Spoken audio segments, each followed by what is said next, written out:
Shalom, I'm Rabbi Shmuel Hertzfeld. You're watching the Rabbi Shmuel Show on YouTube. I'm here with Asher Epstein, the managing director of the Dingman Center for Entrepreneurship at the University of Maryland. Asher, thanks for being here. Do you know, Asher, what would you say, I'm going to put you on the spot here, what would you say is the highest level of charity? The highest level of charity, it's teaching someone to be self-sufficient. That's a beautiful... I'm so proud of you, Asher. You got the answer right. The highest level of charity is to find somebody a job or to teach somebody a trade.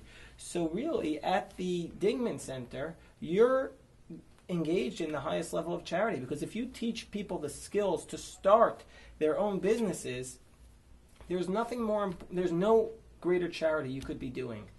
So you have a spiritual mission at the Dingman Center.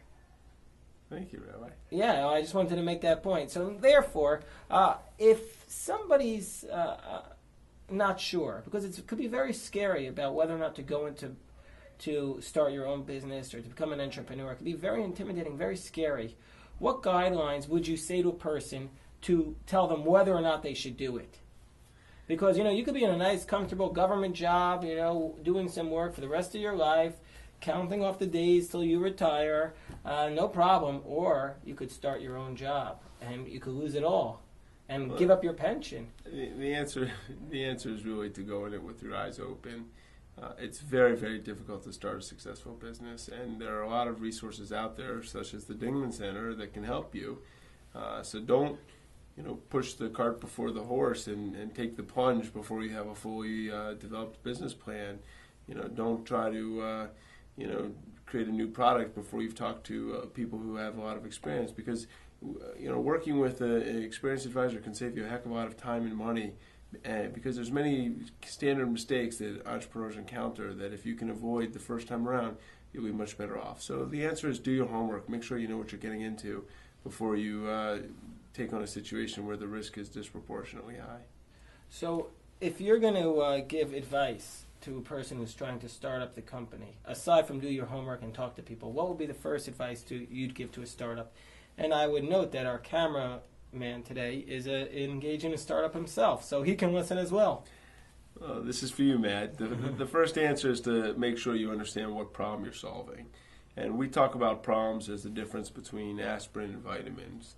Aspirins are acute problems that cause you lots of pain, where you have a solution such as an aspirin that will reduce the pain. A vitamin is more of a nice-to-have solution. It's not as clearly defined. So if you're going to start off with a business, you want to make sure that you very clearly can identify the problem that you're solving. The second question is, who has that problem and how do you get to that target market? So it's one thing to say, there's a better way to drive a car and there's 100 million cars on the road. Well, the reality is 100 million cars isn't one market. There's commuters, there's leisure drivers, there's older people, there's younger people. There's very different needs, even though they're all drivers of the car. So make sure you have a problem clearly defined for a market that you can reach. Thank you for that advice. Asher, let me ask you now a very, very simple question. Can I ask you a simple question? Sure. Who is, in your opinion, the most successful entrepreneur around today? There's a lot of great entrepreneurs. Who's the one you admire the most, then? I think Steve Jobs really is. Who's that? Steve Jobs is the CEO and founder of Apple Computer. Oh, I don't use any of his products. Okay, so I think he's done some tremendous achievements as an entrepreneur. Not only did he start Apple Computer back in the late 70s, but he's also reinvented Apple Computer since he returned in the early 90s. He started Pixar Animation, which was sold to Disney. He started Next Computer, which was sold to Apple Computer.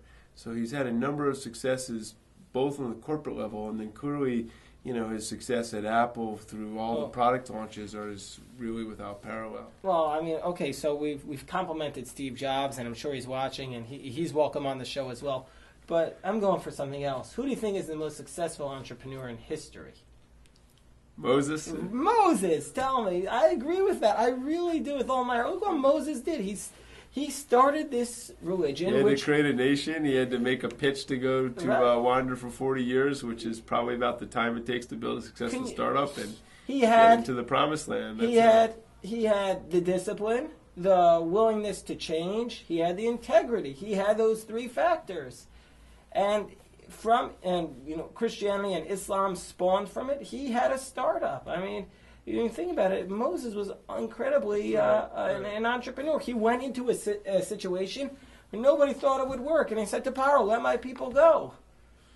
I'll give you that one. Have you ever used Moses as a model in your class? I'll have to consider it now. I think everybody knows about him. And think about what made Moses the great entrepreneur. So I believe that, here's my take. You want to take my take on entrepreneurship? For all you watching there, if you want to get into the Digman Center, I'm telling you that this is what it takes to become a great entrepreneur. It has to be more than about just how to make money. You have to have something spiritually guiding you.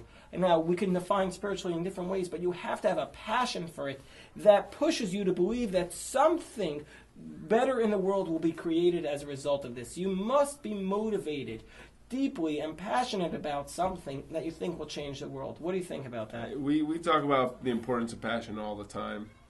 And the way we actually talk about it is the concept of sweat equity.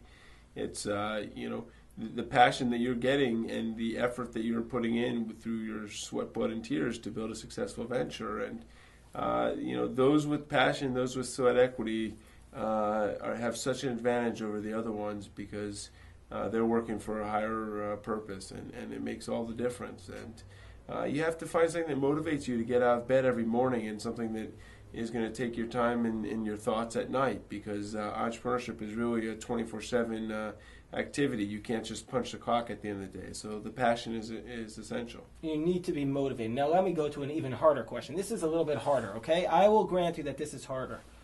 You can have a brilliant man or a woman with passion and great idea, but the entrepreneurship will fail. The startup will fail. What are some reasons that the startups might fail? Well, there's all sorts of reasons. Come on, give me the good reasons. Get to it. No passion. No Usually no funding, lack of funding. No, you can. Market takes longer to develop. You can make it by without funding. People have made it by without funding.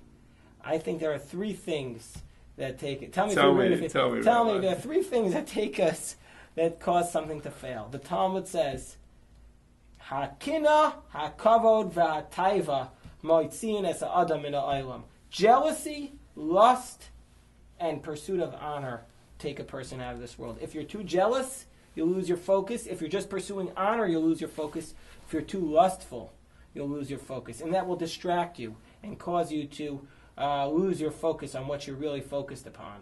And if you're distracted, you're not going to be disciplined. Okay. You don't agree? Hey, some of the great entrepreneurs of all time were unbelievably jealous people and fiercely competitive, and were motivated purely by beating the pants off their main competition. So, and they were lustful people? Yeah, over time their ventures failed because they probably got too focused on one individual target. But all right. Well, maybe time will tell. Time will tell. All right. Well, we all we have to say is, Asher, you're terrific. I'm sure that the Digman Center is the place to go if you want to become an entrepreneur.